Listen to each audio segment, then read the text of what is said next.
जय महाकाल भावांनो भावांनो, तुमच्या भावासोबत काय आलं माहिती का? सकाळी सकाळी आज डायरेक्ट नादखुळा विषय होऊन गेला. आपली गाडी जी आहे गाडीच झाली पंक्चर. म्हणजे आपली बसंती आहे, बसंतीचा एक पाय लांगडा होऊन गेला होता. म्हटलं झालं बाबा, काही खरं नाही. आणि नेमकं त्याच्यात भावांनो बसंती अशा ठिकाणी पंक्चर झाली का ती डायरेक्ट साईड पंक्चर झाली नाही का. म्हटलं इथं जर पंक्चर काढायची म्हटलं तर म्हटलं डायरेक्ट टायर बियर फुटायचाच विषय होऊन जाईल नाही का. टायर पण फाटून जातं म्हटलं. पण आपल्याला काय, पंक्चरवाला एक नंबर माणूस होता, तो मला बोलला का म्हणे आपण टायर काढून घेऊ, स्टेपनी विपनी काढून घेऊ आणि मधून पॅच मारू, जेणेकरून टायर पण तुझं व्यवस्थित राहील. म्हटलं ठीक आहे, झालं म्हटलं, काहीच विषय नाही नाही का. मग काय, त्या भावानी मस्त टपाटप लवकरात लवकर पंक्चर वगैरे काढून दिली आपल्याला.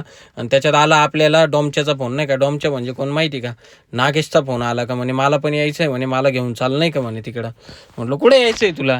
म्हणे यायचं आहे म्हणे मला पण, काय घरी काही काम धाम नाही म्हणे आज. म्हटलं ठीक आहे म्हटलं, चालतंय म्हटलं नाही का, चल म्हटलं तुला पण घेऊन जातो नाही का. आणि मग त्यानंतर काय फायनली आपण आहे ना, जो गंगाराम होता, गंगाराम म्हणजे नागेश जो होता, नागेशला डोमचेला वगैरे घेतलं. त्याला घेतल्यानंतर काय मस्त बसला होता एकदम, एवढा एवढा दिसतं. म्हटलं झालं रे धन्य. आणि फायनली तुमचा भाऊ पोचला एका कंपनीत पोचल्यानंतर तुम्हाला माहिती आहे तुमच्या भावाला काम तर काय राहते, रोज रोज काही ना काही काम राहतं. इथले फायर एक्सटिंग्विशर जे होते भावांनो, ते होते नवीनच, म्हणजे महिनाच झाला होता फायर एक्सटिंग्विशर देऊन तिथं. पण ते सर आपल्याला बोलले काही येऊन आहे ना, फक्त फायर एक्सटिंग्विशर सगळे आहे ना चेक वगैरे करून घ्या, कारण काय आम्हाला त्याच्यातलं काही कळत नाही, तुम्हाला सर्व कळतं. म्हटलं ठीक आहे चालेल म्हटलं, काहीच विषय नाही नाही का.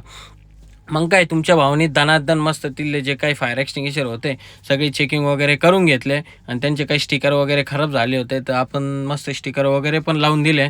त्यानंतर आला आपल्याला दुसऱ्या कंपनीतून फोन का म्हणे सर लवकरात लवकर या. म्हटलं आलोच, काहीच विषय नाही, धन्य आहे म्हटलं. आणि भावांनो इथं काय बनतं माहिती आहे का या कंपनीत? नाथखुळा विषय, डायरेक्ट नाथखुळा. या कंपनीत भावांनो बनतं जे आपले मीटर बॉक्स वगैरे जे काय असते ते बनते कंपनीमध्ये. आणि याच्या अगोदर जी कंपनी होती त्या कंपनीत बनते बेरिंगा, म्हणजे गाड्यांच्या ज्या इंजिनमधल्या ज्या मोठ्या मोठ्या बेरिंगा राहतात त्या बनते नाही का. तर फायनली तुमच्या भावाचं तिथलं काम वगैरे झालं. ते काम वगैरे झाल्यानंतर काय, तुमचा जो भाऊ होता दुसरा आपल्यासोबत आलेला, त्याला एक काम होतं. पण विषय असा झाला का त्याचं जे काम होतं ना ते दुकान सापडत नव्हतं. म्हटलं बाबा चल लवकरात लवकर जाऊ निघून म्हटलं ऑफिसला, कारण काय बाबा तू कुठं मागं लागतो म्हटलं नाही का, कारण मला आहे थोडंफार काम ऑफिसला म्हटलं नाही का. आणि काय, तुमचा भाऊ गेल्यानंतर बघितलंच असेल तुम्ही, फायर एक्सटिंग्विशर वगैरे होते.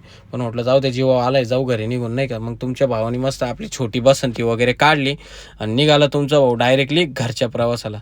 चला भावांनो, मग भेटू आता आपण आपल्या नेक्स्ट ब्लॉगमध्ये काहीतरी नवीन घेऊन तुमच्यासाठी.